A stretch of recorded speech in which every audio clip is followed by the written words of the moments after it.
방통대 나왔다고 하면 괜찮은가요? 방송통신대 나온 거 안 쳐준다는 말도 있는데요. 이거를 학사로 안 쳐준다? 아니에요. 이거는 쳐줘야 돼요. 명문대를 나왔다 그러면 기본적으로 가산점은 주죠. 근데 그게 다가 아니에요. 명문대가 나왔는데 과가 다른 과예요. 그러면 조금 뭐 가산점의 의미는 그렇게 없지만, 그래서 명문대 나오면 제가 항상 쳐주는 이유는 뭐냐면 명문대 아무나 안 가기 때문이에요. 자, 명문대를 제가 쳐준다라는 거는 항상 얘기했죠. 왜 그런지. 아무나 못 가요. 왜 아무나 못 가냐면 수능이란 걸 봐야 되고, 수능을 잘 보기 위해서는 굉장히 자기 관리를 해야 되고 공부를 잘할 수밖에 없어요. 그렇다는 건 뭐냐면 자기를 칠 줄 알고 공부하는 습관이 있는 거고, 그리고 책 보는 방법을 아는 거고, 문장력도 뛰어난 거고, 하여튼 여러 가지 면에서 괜찮아요. 그리고 공부를 어떻게 하는구나, 이 정도 힘들게 해야 어느 정도 성적이 나오는구나를 아는 단계예요. 대부분 돈 주고 온 거 아니면. 그런 사람은 개발로 넘어왔을 때 만약에 적성이 맞는 뇌를 갖고 있다면 개발 공부를 잘할 확률이 높아요. 그렇기 때문에 쳐주는 거예요. 하지만 대체적으로 그런 거고, 명문대여도 잘 못하는 사람도 있습니다.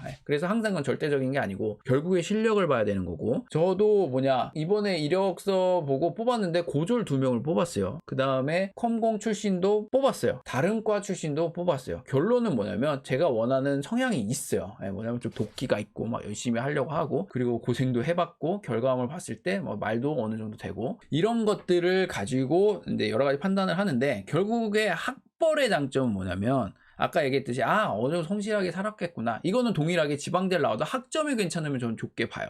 성실도가 있다고 보는 거죠. 그런 이점이 있는 거고, 결국에는 어떤 실력이 드러나야 하는 포트폴리오, 그리고 대화를 통해서 내 어떤 이런 거, 그리고 시험을 통해서 최소 기본 이런 게 우선 돼야 돼요. 그 다음에 방통대를 나오면 저는 고졸보다는 좋게 보는 건 아니지만 완전 똑같으면은 방통대를 뽑을 것 같아요. 왜냐면 이거는 이유가 있어요. 나라에서 혜택을 좀 줍니다. 나라에서 그 고졸보다는 대학교를 나온 사람들에게 좀 정부 과제나 이런 걸 신청할 때, 또 투자를 받을 때 용이하게 점수를 좀 주는 게 있어요. 그 또 다른 예는 뭐냐면 여성분들한테 가산점을 또 주거든요. 좀 많이 줘요. 그래서 정말 동일한 성향에 괜찮다. 그리고 우리는 보통 남자가 많잖아요. 그래서 좀 비율상 봤을 때 좀 여자가 필요하다 하면은 좀 어드밴티지를 솔직히 줘서 뽑은 경우도 있습니다. 하지만 물론 기본이 돼야 되죠. 제가 이제 뽑은 여직원들은 어느 정도 기본이 되는 거고, 한 분은 제가 얘기했죠, 이미 실력이 많이 모자랐지만 갖고 있는 어떤 도끼라던가 이런 게 좋아서 제가 뽑았고, 처음에는 굉장히 트러블이 많았어요. 저랑 회사 가면 기분이 안 좋았어요. 처음에는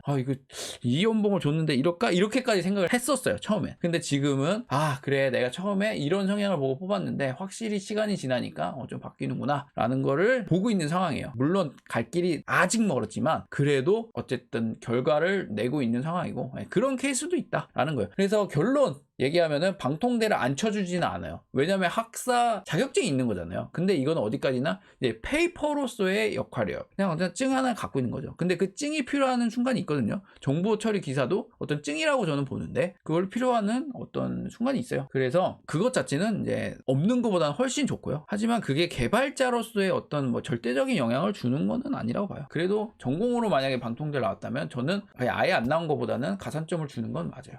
다 떠나서 결론은 포트폴리오랑 면접을 통해서 결정을 한다라고 얘기를 하도록 하겠습니다.